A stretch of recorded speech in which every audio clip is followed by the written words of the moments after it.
So hello everyone, कैसे हैं आप सब। आई होप आप सब अच्छे से होंगे। I am Babar, your GS faculty at triple S.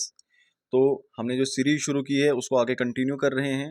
ये पार्ट 2 है इंडियन इकोनॉमी की सीरीज का, जहां पर हम टॉप एमसीक्यूज इसके डिस्कस करेंगे। मोस्टली जितने भी क्वेश्चंस हैं वो प्रीवियस ईयर क्वेश्चन है, पहले आ चुके हैं, कई बार पूछे जा चुके हैं।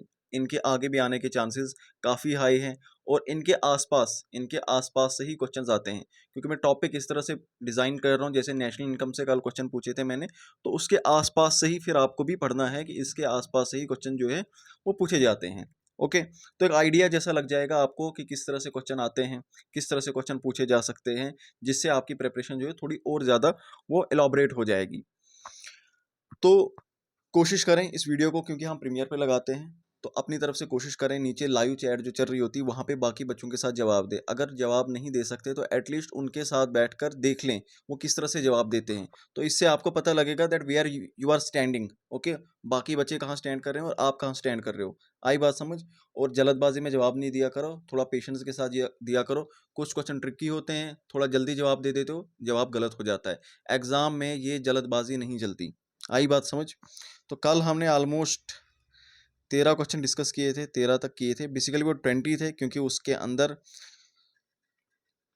ये कंपोजिट क्वेश्चन होते हैं। एक क्वेश्चन के अंदर 3-3 4-4 क्वेश्चन निकल जाते हैं। ओके, क्वेश्चन नंबर 14 देख लीजिए। बहुत ही आसान क्वेश्चन पूछा है। अगर आपने इकोनॉमिक प्लानिंग के बारे में पढ़ा है तो अलग अलग प्लान्स जो इंडिया में आए थे, जैसे कि हमने पढ़ा था विश्वेश्वरैया प्लान आया था, फिक्की प्लान आया था, बम्बई प्लान आया था। ओके, तो उनमें से नेशनल प्लानिंग कमेटी के ऊपर क्वेश्चन पूछा गया है। ये उसी टॉपिक में से है कि नेशनल प्लानिंग कमेटी जो है ये किसने सेटअप की थी। Okay, so whether it is Jawaharlal Nehru, A Dalal, Subhash Chandra Bose, Lal Bahadur Shastri, इनमें से क्या सही जवाब है। ओके, तो पहले आप लोग जवाब दिया करें। So the right answer is your Subhash Chandra Bose. तो अगर आपको याद होगा कांग्रेस प्लान आया था, उसी कांग्रेस प्लान के अंदर जो है इन्होंने 1938 के अंदर ये नेशनल प्लानिंग कमेटी सेटअप की थी। Fine. Question number 15, which was the final authority in India to approve 5 year plans. तो 5 ईयर प्लान्स जो आपकी प्लानिंग कमीशन ऑफ इंडिया बनाया करती थी, वो फॉर्मुलेट किया करती थी, तो इसको फाइनल अथॉरिटी कौन सी थी जो प्लान बनने के बाद उसको अप्रूव किया करती थी। ऑप्शन है यूनियन काउंसिल ऑफ मिनिस्टर, यानी कि जो मंत्रिमंडल आपका हुआ करता है यूनियन लेवल पे, सेंट्रल लेवल पे, काउंसिल ऑफ मिनिस्टर वो, या खुद आपकी प्लानिंग कमीशन, आपके प्राइम मिनिस्टर, या फिर नेशनल डेवलपमेंट काउंसिल। तो इसके लिए मैं आपको बोलता हूँ कि प्रीवियस ईयर क्वेश्चन जो भी हैं उनको देखा करो, उनको सॉल्व किया करो। जो भी टॉपिक कंप्लीट करते हो फिर उसके ऊपर प्रीवियस ईयर क्वेश्चन प्रैक्टिस करने चाहिए। जितने ज़्यादा एमसीक्यूज करोगे, जितने ज़्यादा क्वेश्चन सॉल्व करोगे, उतना आपके लिए वो ज़्यादा बेटर रहेगा, क्योंकि नई नई चीज़ें सीखोगी। ओके, हो सकता है आप में से किसी को इस चीज़ का शायद मालूम नहीं होगा, प्लानिंग कमीशन के साथ जा रहे होंगे। इसका राइट आंसर क्या है? इसका राइट आंसर है यस, आपका एनडीसी, नेशनल डेवलपमेंट काउंसिल। क्योंकि होता क्या था, आपकी प्लानिंग कमीशन ऑफ इंडिया जो थी वो प्लान बनाया करती थी, उसका काम था प्लान फॉर्मुलेट करना। लेकिन बॉडी जो थी दूसरी, जो काउंसिल थी आपकी नेशनल डेवलपमेंट काउंसिल, इसको भी हेड आपके प्राइम मिनिस्टर किया करते थे। ओके, आपकी जो सॉरी, आपकी जो प्लानिंग कमीशन हुआ करती थी, प्लानिंग कमीशन को भी आपके प्राइम मिनिस्टर हेड किया करते थे। नेशनल डेवलपमेंट काउंसिल में आपके प्राइम मिनिस्टर हुआ करते थे, और आपके कैबिनेट मिनिस्टर भी होते थे, और आपके चीफ मिनिस्टर भी हुआ करते थे। ओके, और यही फाइनल अथॉरिटी थी जो आपके 5 ईयर प्लान को अप्रूवल दिया करती थी। आई बात समझ। ओके, क्वेश्चन नंबर 16 को देख लीजिए। The Gandhian plan was expounded by, यानी कि गांधीयन प्लान जो था वो किसने दिया था, किसने प्रपोज किया था। शाबाश, बहुत आसान क्वेश्चन है, बिल्कुल बेसिक। क्योंकि मैंने आपको बताया था जब मैंने प्लान्स पढ़ाए थे, मैंने कहा इन प्लान्स के बारे में अगर कुछ याद नहीं रखोगे, कुछ भी याद नहीं रखोगे, एटलीस्ट इतना याद रख लेना प्लान्स के बारे में कि प्लान दिया किसने था। यस, श्रीवन नारायण अग्रवाल, इन्होंने दिया था आपका गांधीयन प्लान। उसके बाद क्वेश्चन नंबर 17 बताता है dash dash got the highest priority during the first plan. तो जो फर्स्ट प्लान आया था, फर्स्ट प्लान का मतलब है यहाँ पर फर्स्ट 5 ईयर प्लान 1951 टू 56। तो इस टाइम पे सबसे ज़्यादा प्रायोरिटी किसको दी गई थी। और ये कई बार मैं बता चुका हूँ स्टार्टिंग में क्या हुआ था, क्योंकि पूरा ट्रेंड मैंने अभी तक का आपको बताया इकोनॉमी में क्या ट्रेंड चला है हमारी।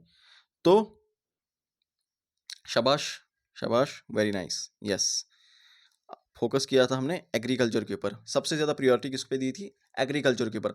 हैरोल्ड डॉमर मॉडल अपनाया था, इन्वेस्टमेंट मॉडल है, और मैंने बताया था किस तरह से वहाँ पर हमने कहा था कि एग्रीकल्चर के ऊपर इन्वेस्ट करेंगे और उसका क्या रिजल्ट रहेगा इकोनॉमी के ऊपर। ओके, बट फिर जब सेकंड 5 ईयर प्लान आया, हमने एग्रीकल्चर को साइड पे रख दिया, हम लोग चले गए रैपिड इंडस्ट्रियलाइजेशन पे। ओके, जो महालनोबिस प्लान था उसके अंदर। फाइन, ऑल्दो कि हमने थर्ड 5 ईयर प्लान जो आया था, जब गाडगिल योजना आई थी, तो उसमें हमने एग्रीकल्चर के ऊपर फोकस किया था, बट तब तक चीज़ें खराब हो चुकी थी काफ़ी ज़्यादा, और उसके बाद जो है और भी बहुत सारे ऐसे एक्सटर्नल इवेंट्स रहे थे जो उस प्लान के फेलियर में कंट्रीब्यूट करते हैं, वो अलग से टॉपिक है। क्वेश्चन नंबर 18 बिल्कुल बेसिक, 1991 के इकोनॉमिक रिफॉर्म अगर पढ़े हैं तो बहुत आसान है। क्या रीज़न थे जो हमने 1991 में इकोनॉमिक रिफॉर्म्स लाए थे? ओके, ऑप्शन ए, गल्फ में क्राइसिस चल रहा था, पॉलिटिकल अनसर्टिनिटी, और उसके बाद फिस्कल डेफिसिट बढ़ता जा रहा था हमारा। यस, तीनों ऑप्शन कंट्रीब्यूट करते हैं। गल्फ में क्राइसिस चल रहा था आपका, इराक वॉर, उसके बाद जो है पॉलिटिकल अनसर्टिनिटी, मैंने बताया भी था कि 1990 में, 1990 में सेंटर में ही कितनी बार प्राइम मिनिस्टर चेंज हुए थे। ओके, और उसके बाद जो है 1991 में जब कांग्रेस की सरकार आई थी, उन्होंने जब इकोनॉमिक रिफॉर्म लाए थे, उस सरकार को आए हुए भी बस एक डेढ़ महीना कुछ हुआ था टाइम। ओके, फिस्कल डेफिसिट भी हमारा बढ़ता जा रहा था, not just fiscal deficit, trade deficit भी, जो मैंने आपको ट्विन डेफिसिट सिंड्रोम पढ़ाया था, किस तरह से इकोनॉमी में ट्विन डेफिसिट सिंड्रोम चल रहा था, हमारा फिस्कल डेफिसिट भी बढ़ता जा रहा था, हमारा ट्रेड डेफिसिट भी बढ़ता जा रहा था, बैलेंस ऑफ पेमेंट क्राइसिस था, कुछ दिन का ही हमारे पास फॉरेक्स रिजर्व रहा था। ओके, फिर जाकर हमें ये रिफॉर्म्स लाने पड़े।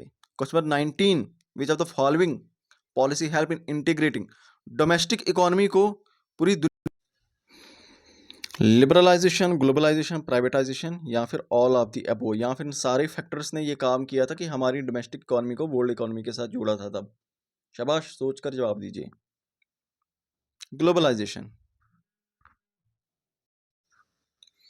Okay, so this is globalisation. Globalisation का मतलब क्या, ये तीन मेन रिफॉर्म्स लाए थे हमने, लिबरलाइज किया था इकोनॉमी को, प्राइवेटाइज भी किया था, और ग्लोबलाइजेशन की तरफ भी हम चले गए थे। ग्लोबलाइजेशन का मतलब है कि आप इंपोर्ट एक्सपोर्ट के दरवाजे खोल रहे हो। ओके, पहले हम लिमिटेड रेट में इंपोर्ट किया करते थे, सो दैट कि हमारी जो डोमेस्टिक इंडस्ट्री है उसको हार्म ना हो। आई बात समझ? और एक्सपोर्ट भी हम ज़्यादा कर नहीं पा रहे थे। ओके, इसीलिए तो हमारा ट्रेड डेफिसिट था, क्योंकि इंपोर्ट भी अगर कर रहे थे ना, तो वो ज़्यादा हो रहा था एक्सपोर्ट के कंपैरिजन में। ऑल्दो कि हम इंपोर्ट भी उस वक्त कम करने की कोशिश करते, बट स्टिल एक्सपोर्ट ज़्यादा नहीं कर पा रहे थे। ओके, तो इसलिए हमने क्या किया, इकोनॉमी को ग्लोबलाइज किया। हमने जो टैरिफ का रेट था उसको कम कर दिया, जो कोटा सिस्टम था उसको कम कर दिया। ओके, ताकि हम इंपोर्ट बाहर से ज़्यादा कर पाए और जो डोमेस्टिक इंडस्ट्री है वो थोड़ी कम्पिटिटिवनेस उसके अंदर आ जाए। क्वेश्चन नंबर 20 1991 में ही है। After the industrial sector was regulated, deregulated 1991 में, क्योंकि तब तक क्या था, इंडस्ट्रियल सेक्टर को गवर्नमेंट काफ़ी ज़्यादा रेगुलेट करती थी।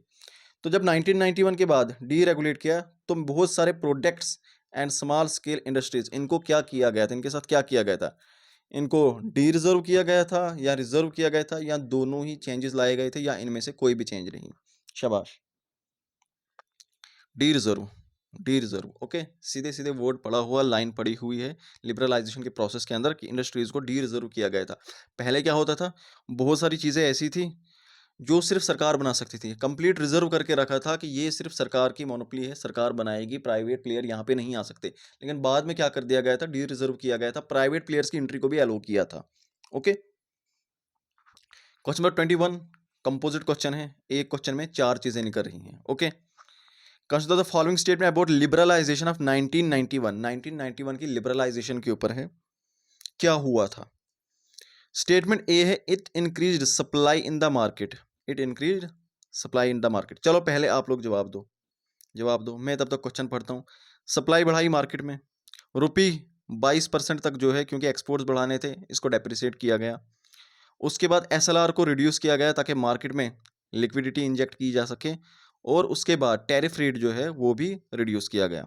ओके, तो ये चार ऑप्शन है, ध्यान से बहुत आराम से क्वेश्चन को सॉल्व करें।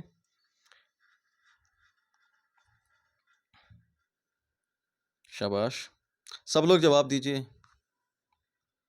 ओके, तो एक एक करके स्टेटमेंट को देखते हैं। एक एक करके पढ़ते हैं स्टेटमेंट को और एक एक करके एलिमिनेट करते हैं। Fine. It increase supply in the market. Liberalisation से मार्केट में सप्लाई आई। डिमांड तो पहले से ही थी, डिमांड पहले से ही थी मार्केट में, ओके, लेकिन सप्लाई नहीं थी। सप्लाई क्यों नहीं थी? क्योंकि इंडस्ट्रीज उतनी ज़्यादा नहीं थी। गवर्नमेंट कितनी इंडस्ट्रीज लगाती खुद के लेवल पे। जब लिबरलाइजेशन हमने किया, प्राइवेट इंडस्ट्रीज को भी एलो कर दिया, तो प्राइवेट इंडस्ट्रीज आई, प्राइवेट इंडस्ट्रीज सेटअप हुई, ओके, और उन्होंने फिर ज़्यादा प्रोडक्शन करना शुरू किया। जब ज़्यादा इंडस्ट्रीज लगेगी, ज़्यादा प्रोडक्शन हो जाएगा, ज़्यादा प्रोडक्शन हो जाएगा तो मार्केट में सप्लाई ज़्यादा हो जाएगी, ओके। तो इससे क्या हुआ? मार्केट में सप्लाई बढ़ गई। फिर उसके बाद ये बता रहा है कि रुपये को 22% तक डेप्रिशिएट किया ताकि एक्सपोर्ट्स को हम बढ़ा सकें। रुपये को डेप्रिशिएट नहीं किया गया था, वैल्यू गिरी थी, ज़रूर गिराई थी, बट वो डेलिब्रेटली गिराई गई थी। जब सरकार डेलिब्रेटली करेंसी की वैल्यू को गिराती है, उसको डेप्रिसिएशन नहीं कहते, उसको डिवैल्यूएशन कहते हैं। आई बात समझ?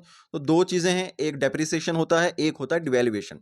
डेप्रिसिएशन का मतलब होता है जब आपकी मार्केट फोर्सेस आपकी करेंसी को डेप्रिशिएट करे, उसकी वैल्यू को गिराए, दैट इज डेप्रिसिएशन।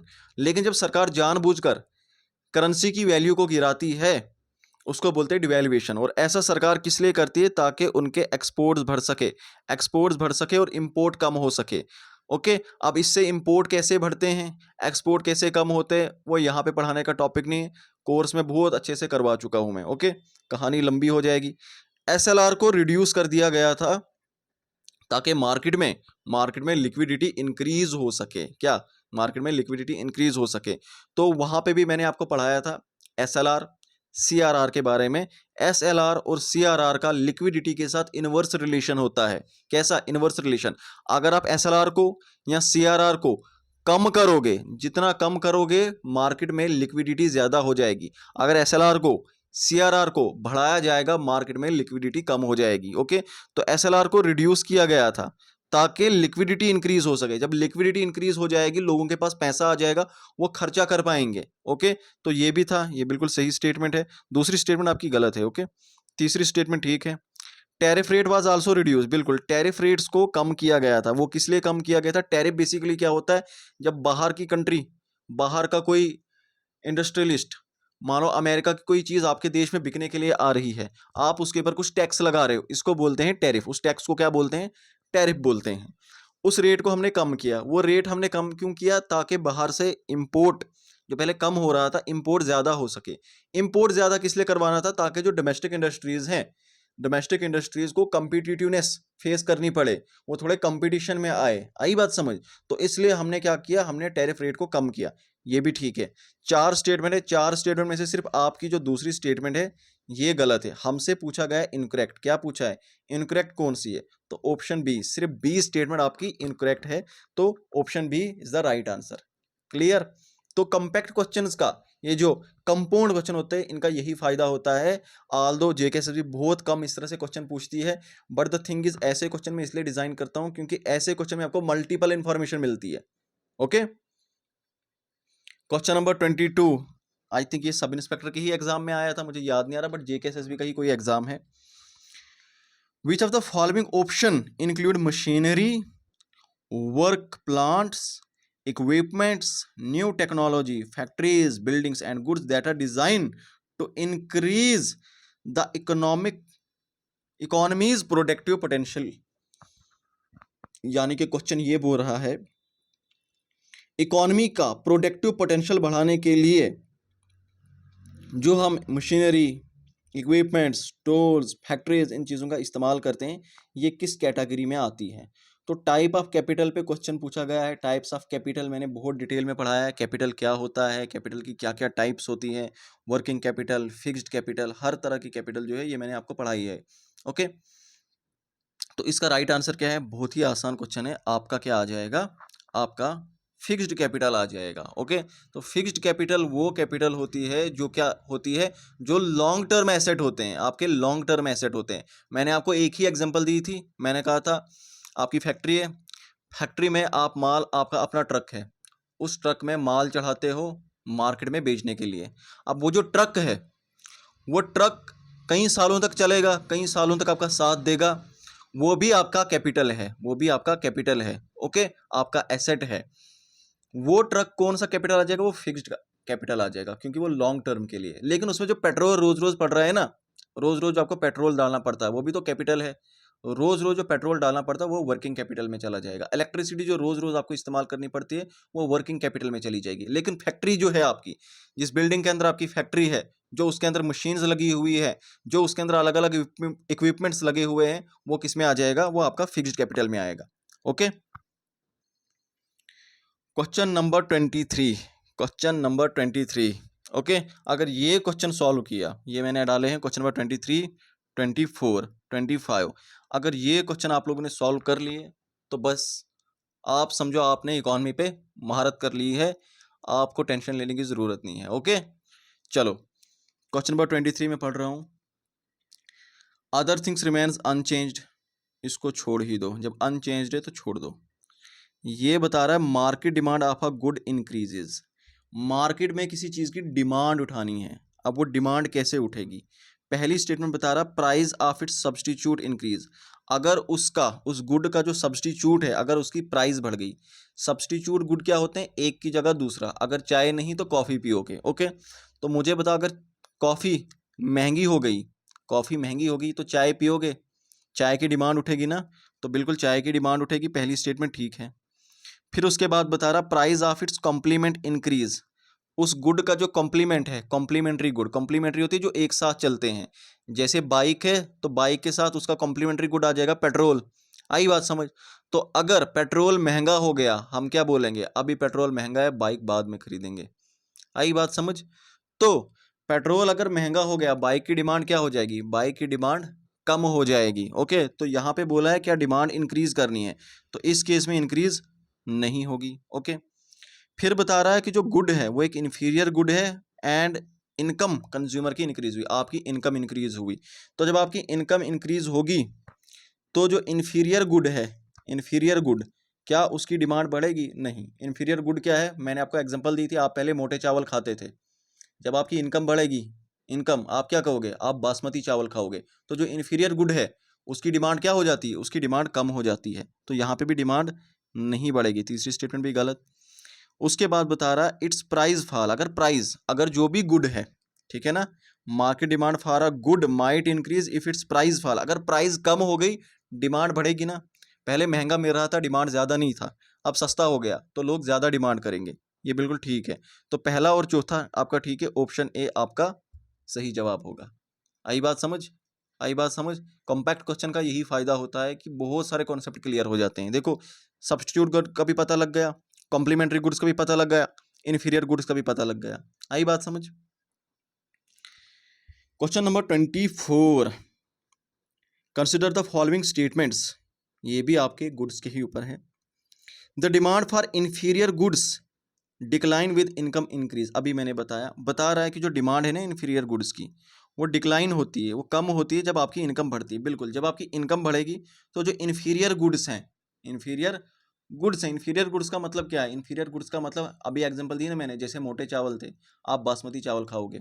ओके, आप लोकल मार्केट में, किसी भी मार्केट पे जाकर आप जूते कपड़े खरीदते थे, अब आप क्या काम करोगे? अब आप ब्रांड लगाओगे, ठीक है, अब आप ज़ारा पहनोगे, अब आप अरमानी पहनोगे, अब आप गुच्ची पहनोगे, क्योंकि इनकम बढ़ गई है आपकी। ओके, तो जो इन्फीरियर गुड्स थे वो आप नहीं पहनोगे। आई बात समझ? तो पहला क्या बता रहा है? The demand of N inferior good decline, तो इन्फीरियर गुड की डिमांड कम हो जाती है जब इनकम बढ़ती है, सही है।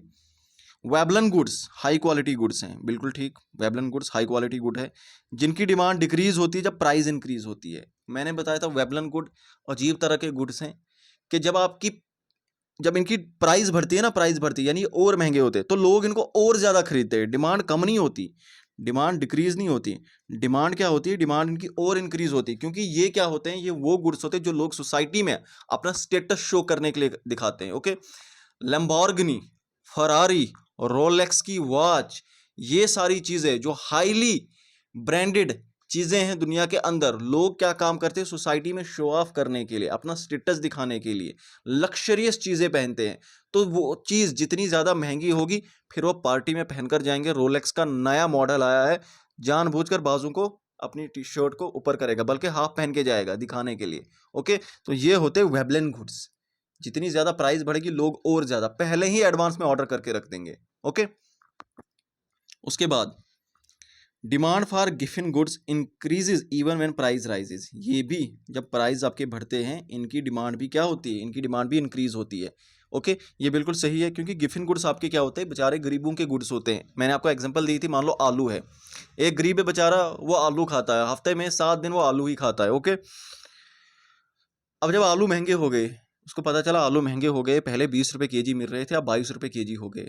वो बेचारा ये सोचेगा कहीं 25 ना हो जाए, अभी जितने हैं वो ज़्यादा खरीद के रख लेता हूँ, स्टॉक करके रख लेता हूँ ऑलरेडी, तो वो ज़्यादा उसको खरीदने हैं। आई समझ? तो ये क्या है, ये आपके गिफिन गुड्स है। तो पहली स्टेटमेंट, तीसरी स्टेटमेंट ठीक है, हमसे पूछा गया, करेक्ट ऑप्शन ही पूछा है हमसे, तो ऑप्शन सी राइट। आई बात समझ? आई बात समझ, इसलिए मैं कंपैक्ट क्वेश्चन करवाता हूँ, इनका ये फायदा होता है। क्लियर? लास्ट क्वेश्चन है। ओके, क्वेश्चन नंबर 57 है। इस क्वेश्चन को जरा ध्यान से देखो, मैं चाहता हूं इसका जवाब आप सब लोग कमेंट सेक्शन में लिखो, क्योंकि ये क्वेश्चन काफी ज्यादा ट्रिकी है, काफी ज्यादा ट्रिकी है। और इसमें काफी लोग, क्योंकि जब मैंने ये कोर्स में भी पढ़ाया था, कोर्स में जब मैंने कराया था, तो बहुत सारे एस्पिरेंट्स इसके अंदर फंसे थे। बट मुझे हमेशा खुशी होती है कि जब मैं कोर्स में जो भी क्वेश्चन कराता हूँ, मैं बहुत टफ क्वेश्चन वहाँ पे डिजाइन करवाता हूँ, लेकिन 90% जो एस्पिरेंट्स होते हैं वो सही जवाब देते हैं। ओके, क्योंकि मैंने पढ़ाया उस हिसाब से होता है। तो मैं आप लोगों से इसका जवाब, and I am sure comment section में डाइवर्स ओपिनियन देखने को मिलेगा मुझे, अलग अलग जवाब होंगे सबके। ओके, तो क्वेश्चन बहुत आसान है, दिख रहा है बड़ा यूपीएससी लेवल का है, बट बहुत आसान पूछा है। वर्किंग कैपिटल और फिक्स्ड कैपिटल को उनके साथ जोड़ देना है, कौन सा वर्किंग कैपिटल में आएगा, कौन सा फिक्स्ड कैपिटल में आएगा। ओके, इतनी सी चीज़ें ना, वर्किंग कैपिटल तो पढ़ी होगी, फिक्स्ड कैपिटल तो पढ़ी होगी, उनको जोड़ देना आपस में। मुझे कमेंट सेक्शन में इसका जवाब चाहिए, और सब लोग जवाब करोगे, मुझे देखना किसका क्या जवाब होगा। फाइन, क्लियर है ना? So this was all about today. You can connect with me, मुझे इंस्टाग्राम पे आप यहाँ पे मैसेज कर सकते हैं, आपकी जो भी प्रॉब्लम होगी। ओके, अगर कोई क्वेश्चन समझ नहीं आया कहीं पे, किसी भी टॉपिक को लेकर कोई भी प्रॉब्लम है, मुझे आप मैसेज कर सकते हैं। टेलीग्राम चैनल हमारा है, इसको ज्वाइन कर लीजिएगा। और मैंने आपको बताया था, कोर्स अगर आप लेना चाहते हैं तो यहाँ पे प्ले स्टोर के ऊपर हमारी ऐप अवेलेबल है, SSS की जो ऐप है वो आसानी से मिल जाएगी। SSS आपको सर्च करना है, ये ऐप है, ये लोगो है, और यहाँ से जाकर आप अलग अलग जो भी आप कोर्स खरीदना चाहते हैं, सब इंस्पेक्टर चल चुका है, ज्योग्राफी हमारी कंप्लीट है, इकोनॉमी कंप्लीट है, हमारा मैथमेटिक्स वाला सेक्शन कंप्लीट है। ओके, फॉरेस्टर का चल रहा है, हमारा कांस्टेबल का चल रहा है, हमारा टेस्ट सीरीज ऑलमोस्ट हर एक के अवेलेबल है। इसका बेनिफिट ये है कि जितनी भी क्लासेस हम लेते हैं, जो भी क्लासेस ले रहे हैं, वो सारी लाइव क्लासेस होती हैं। लाइव क्लासेस होती है तो डायरेक्टली पढ़ाते पढ़ाते जो भी आपको डाउट आएगा, डायरेक्ट आप वहाँ पर एड्रेस कर सकते हैं। ओके, तो 1-to-1 बात होती है लाइव क्लास में, बहुत ही ज़बरदस्त तरीके से हर चीज़ टॉपिक किया जाता है डिस्कस। टॉपिक के बाद उसके ऊपर प्रीवियस ईयर क्वेश्चन डिस्कस किए जाते हैं, अलग से क्वेश्चंस फ्रेम करके, जिससे बच्चों की और एनालिटिकल एबिलिटी जो है वो इन्हेंस हो सके। वो सारी चीज़ें यहाँ पर हैंड रिटन नोट्स प्रोवाइड किए जाते हैं, क्लास नोट्स प्रोवाइड किए जाते हैं, प्रॉपर तरीके से टेस्ट लिए जाते हैं। तो बहुत ही ज़्यादा बेनिफिशियल है। तो ऐप डाउनलोड कर लो, ऐप डाउनलोड करो, कोर्स खरीद लो, बहुत ही ज़्यादा अफोर्डेबल प्राइस है, बहुत ही ज़्यादा अफोर्डेबल प्राइजेस पे ये कोर्स मिल रहा है। ठीक है, सो this was all about today, and thank you so much. Bye bye and take care. Okay.